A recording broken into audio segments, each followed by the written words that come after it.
tardes, bienvenidos al canal Al24 News. Vamos con los principales titulares de la actualidad. Argelia y Zimbabue consolidan su alianza política y económica. La visita del presidente zimbabuense a Argelia refuerza una convergencia total en defensa de soluciones africanas. El Rif y el Sahara Occidental intensifican su lucha en el ámbito internacional, denuncian violaciones, piden autodeterminación y rechazan la normalización con la ocupación. Gaza enfrenta una catástrofe humanitaria bajo asedio sionista, miles de muertos, hambre extrema y ataques a civiles agravan la crisis en la franja. Hola de nuevo. El presidente de Zimbabue, Emmerson Mnangagwa Mnangagwa, concluyó su visita oficial a Argelia este domingo. Fue recibido durante su visita en el aeropuerto internacional de Argel por el presidente del Consejo Argelino de la Nación, Azouz Nasri. Esta visita oficial de 2 días a Argelia se vio coronada por la firma de varios acuerdos y memorandos de entendimiento que abarcan diversos ámbitos de cooperación bilateral, fruto de fructíferos debates e intercambios entre el jefe de Estado argelino Abdelmadjid Tebboune y su homólogo zimbabuense. La visita del presidente Mnangagwa a Argel fortalece el entendimiento político y la coordinación bilateral entre Argelia y Zimbabue. Ambos países subrayan su compromiso con las soluciones africanas a problemas del continente y rechazan toda forma de interferencia extranjera, hegemonía y dependencia. Se trata de una convergencia total de posiciones bien recibida por ambos dirigentes. Detalles en este comentario de Belkacem Feidaishawi. La plena sintonía entre Argelia y Zimbabue en relación con los principales asuntos regionales e internacionales fue destacada por el presidente argelino Abdelmadjid Tebboune. Esta convergencia de posturas se basa en un legado compartido de lucha por la liberación africana que impulsa a ambos países a estrechar aún más sus históricos vínculos, promoviendo al mismo tiempo soluciones pacíficas a los conflictos en África, el respeto a la soberanía de los estados y el rechazo a toda forma de injerencia extranjera. زيارة الدولة التي تقومون بها إلى الجزائر اليوم هي تعبير عن الإرادة السياسية المشتركة لتطوير هذه العلاقات. المحادثات مكنتنا كذلك من تبادل وجهات النظر حول ملفات وقضايا إقليمية ودولية، وسجلنا خلالها انسجاما وتوافقا كاملا في المواقف، لا سيما فيما يتعلق بتغليب الحلول السلمية للنزاعات في إفريقيا وضرورة احترام سيادة الدول ورفض التدخلات الأجنبية وأولوية مبدأ الحلول الإفريقية للمشاكل الإفريقية. Más allá del impulso a la cooperación bilateral, el presidente de Zimbabue, Emmerson Mnangagwa, aprovechó su visita oficial a Argel en la emancipación de los pueblos africanos frente al colonialismo y al imperialismo, especialmente en África Austral. Este compromiso con la causa de los movimientos de liberación ha sido constante en la política exterior argelina, tanto en el continente africano como más allá de sus fronteras. On behalf of the people and government of Zimbabwe, En nombre de los zimbabuenses, deseo expresar de nuevo mi gratitud a mi hermano, el presidente de la República Democrática de Argelia, su excelencia Abdelmadjid Tebboune, por haberme invitado a efectuar esta histórica visita de Estado. Argelia desempeñó un importante papel en el apoyo al movimiento de liberación en África y nosotros en Zimbabue. Argelia contribuyó en la libertad y democracia de las que gozamos hoy. Agradecemos a la población argelina por su contribución. Por consiguiente, esta visita reafirma la excelencia de las relaciones revolucionarias entre Argelia y Zimbabue, nacidas de nuestra lucha contra el colonialismo y el imperialismo. En su calidad de coordinador de la Unión Africana para la lucha contra el terrorismo, el extremismo violento, el presidente Tebboune reafirmó el compromiso de Argelia con la paz y la seguridad en África, reiterando el apoyo de su país a los esfuerzos de la Unión Africana en la lucha contra el terrorismo, el crimen organizado y la migración ilegal. En el capítulo energía, un nuevo paso dado en Argelia entre el grupo energético Sonatrach y el chino Sinopec. Los dos gigantes firmaron este domingo en Argel un memorando de entendimiento relativo al desarrollo de nuevos perímetros de hidrocarburos en las cuencas de Gurera y Berkin Este. Este acuerdo tiene como objetivo definir un marco integrado de cooperación con vistas a futuros contratos de exploración, evaluación y desarrollo, prestando especial atención a la preservación del medio ambiente y la explotación responsable de los recursos naturales. En el resto de la actualidad, en el marco de una conferencia sobre derechos humanos celebrada en Argel, el Partido Nacional Rifeño anunció el inicio de un proceso legal y político con el objetivo de llevar la causa rifeña ante la Cuarta Comisión de Descolonización de la ONU, reafirmando su compromiso con la vía internacional para visibilizar la causa rifeña. Más detalles con Belkacem Fayda Aishawi. La lucha por la liberación del pueblo rifeño se fundamenta en un enfoque legal y político, orientado a reivindicar sus derechos fundamentales negados durante décadas y a restaurar su capacidad para ejercer plenamente su derecho a la autodeterminación. La cuestión de Rif ha permanecido silenciada y oculta tras un velo de censura, siendo sistemáticamente marginada en las narrativas oficiales del régimen mahzenista. El Partido Nacional Rifeño ha trabajado desde su fundación hace 2 años en la inclusión y la internacionalización de la causa rifeña, así como en darla a conocer a nivel mundial. A través de este proceso de visibilización e internacionalización, llegaremos a una nueva etapa, llevar la causa rifeña a las Naciones Unidas, concretamente a la Cuarta Comisión encargada de la descolonización. El Partido Nacional Rifeño mantiene firme su combate contra las violaciones perpetradas por el régimen del Mahzen, exigiendo no solo la investigación de graves crímenes contra el derecho internacional y los derechos humanos, sino también la rendición de cuentas por un siglo de atropellos y abusos cometidos contra el pueblo rifeño.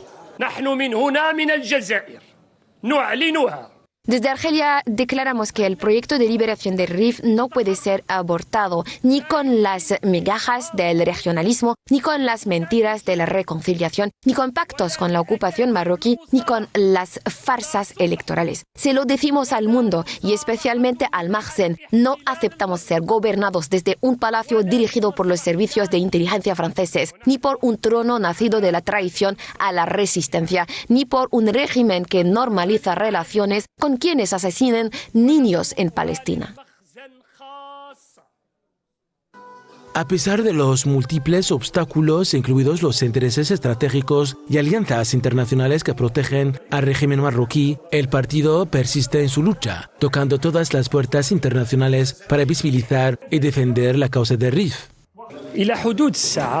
Hasta ahora no ha habido ninguna reacción o respuesta por parte de los países de la Unión Europea. Probablemente la razón es conocida. La mayoría de los países de la Unión Europea mantienen relaciones amplias y quizás poco convencionales con el Estado mahzenista, por una razón sencilla, que es el régimen mahzenista es considerado por los europeos como un régimen funcional, sin soberanía y sumiso. Esta batalla legal y política tiene como propósito recuperar la independencia rifeña y restablecer el reconocimiento histórico de la República de Rif, una verdad que el régimen marroquí se empeña en ocultar.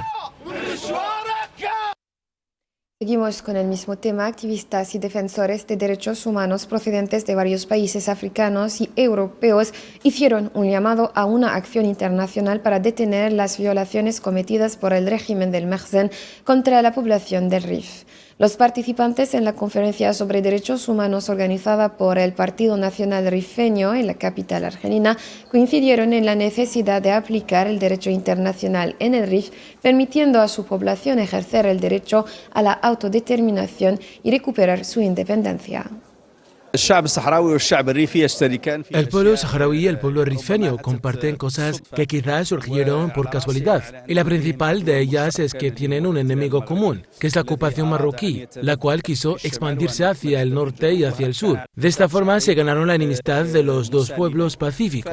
El Mahzen no ha escatimado esfuerzos durante su ocupación de la región de Rif en someter al pueblo rifeño, en atentar contra su dignidad, encarcelar a sus jóvenes, apropiarse de sus riquezas riquezas y llevar a cabo un cambio demográfico con la presencia de colonos marroquíes que llegan a esta tierra y intentan presentarse como si fueran parte del pueblo rifeño. Todo esto se enmarca siempre dentro de la ocupación marroquí que busca legitimar su presencia en esta tierra.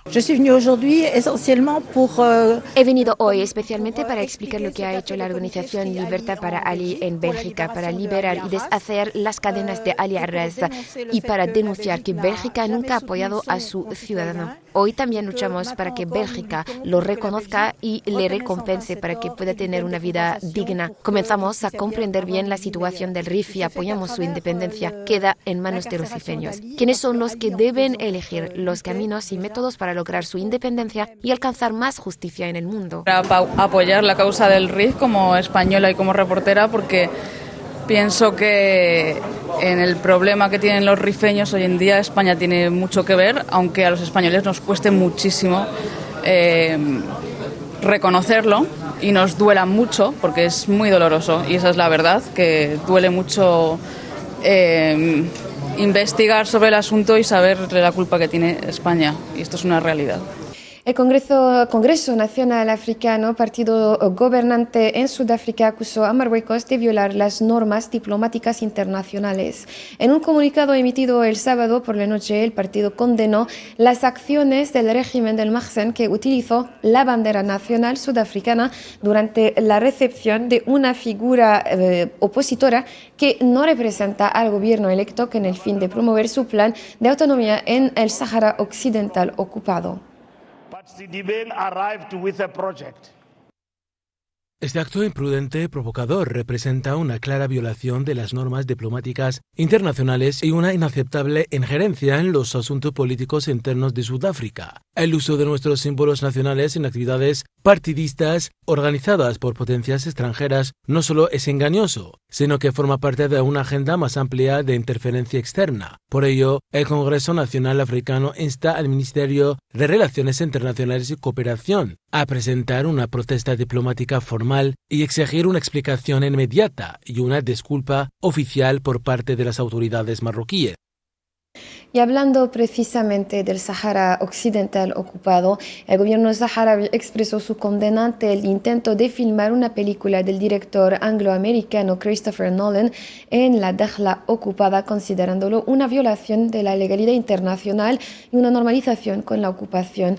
Un comunicado del Ministerio de Cultura saharaui emitido este sábado señaló que cualquier filmación o producción artística en el territorio ocupado del Sáhara Occidental sin el consentimiento y la aprobación del único representante legítimo del pueblo saharaui, el Frente Polisario, constituye una violación flagrante del derecho internacional y de la ética cultural y artística.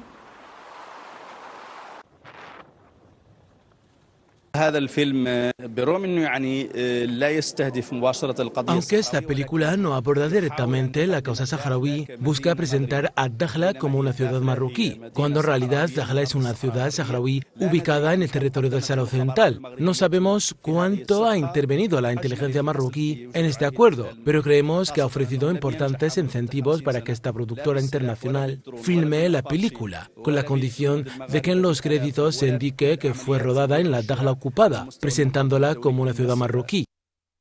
Y pasamos a la situación en Palestina ocupada. El Ministerio de Salud palestino en Gaza anunció la llegada de 130 cuerpos de víctimas y 495 heridos a los hospitales del sector en las últimas 24 horas. Un comunicado emitido el domingo revela que el balance del continuo ataque o la continua agresión sionista contra Gaza, que lleva casi 23 meses, ha alcanzado al menos 58.895 muertos y 140.980 heridos.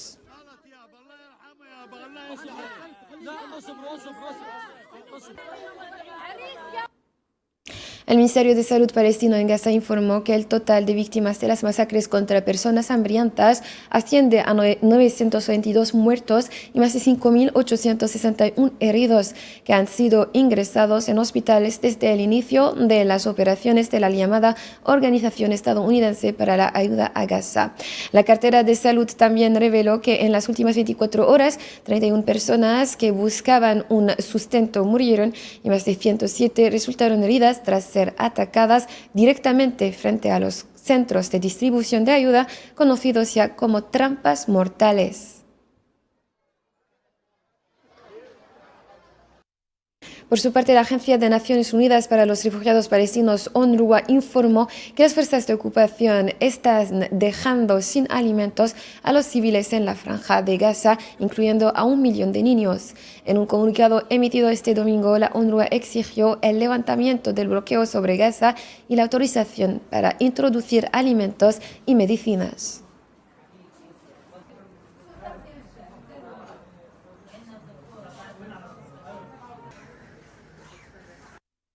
Y una pediatra del Hospital Nasser en Khan Yunis informó que en los últimos meses han recibido un número creciente de niños desnutridos, por lo que se ha abierto un departamento especializado en desnutrición para tratarlos. Cada día en el complejo médico Nasser recibimos casos de desnutrición y se abrió un departamento especializado en desnutrición en los últimos meses de la guerra, debido al aumento de estos casos y sus complicaciones entre los niños. Esta mañana fue triste y desafortunada porque perdimos al bebé Yahya Najjar de 3 meses debido a la desnutrición y la falta de fórmula para bebés, además de la incapacidad de su madre para alimentarlo con leche materna, ya que ella misma sufre de desnutrición. Tras el abordaje y confiscación del barco Madeleine por la Marina sionista el mes pasado, que transportaba a varios activistas, otro nuevo barco con activistas rumbo a Gaza zarpó este domingo desde el puerto italiano de Gallipoli con el objetivo de intentar romper nuevamente el bloqueo naval sobre la Franja de Gaza.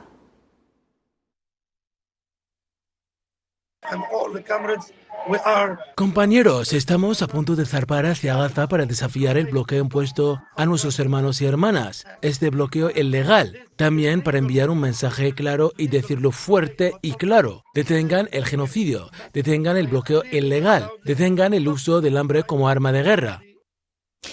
Medios palestinos informan que Hamas recibió de los mediadores nuevos mapas que revelan el control sionista sobre amplias zonas de Gaza en el marco de las negociaciones para un posible alto el fuego. Fuentes indicaron que Hamas está analizando la propuesta y consultando con las distintas facciones palestinas para decidir cómo proceder, mientras los mapas evidencian la ocupación de extensas áreas del territorio gazatí.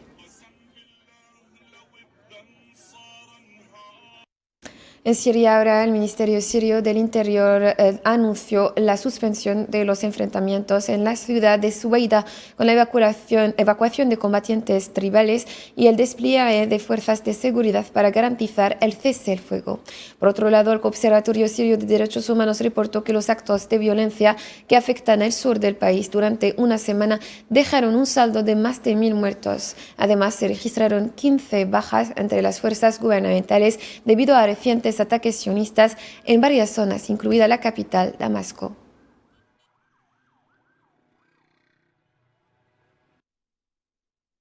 Teherán y la Troika Europea reanudarán sus discusiones. Francia, Alemania y el Reino Unido planean mantener nuevas conversaciones con Irán sobre su programa nuclear esta semana, según declaró el domingo una fuente diplomática alemana a agencias de noticias occidentales. Según la agencia de noticias iraní Tasnim, Teherán habría acordado mantener conversaciones con los 3 países europeos, citando una fuente anónima. Se están realizando consultas sobre la fecha y el lugar de las conversaciones. En Sudán, un país devastado por un conflicto armado durante más de 2 años y que intenta recuperarse, el primer ministro Kemal Idris visitó Jartum este sábado por primera vez desde que asumió el cargo en mayo pasado.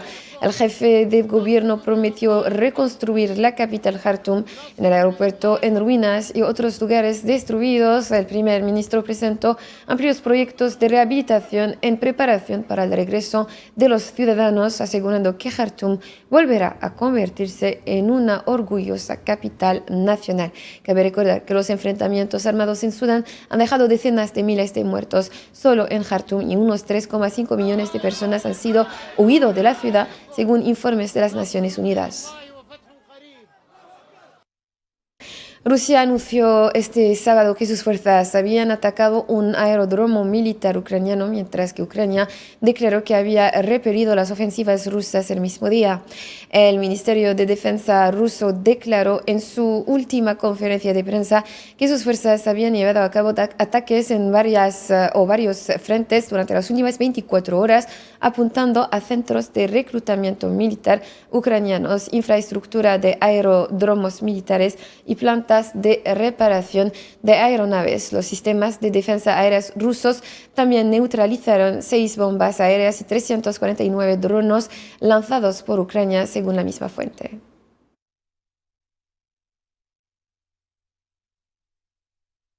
En el capítulo diplomático, el presidente de Ucrania, Volodymyr Zelensky, declaró ayer que Kiev envió a Moscú una oferta para celebrar otra ronda de conversaciones de paz la próxima semana, que quería acelerar las negociaciones para un alto al fuego.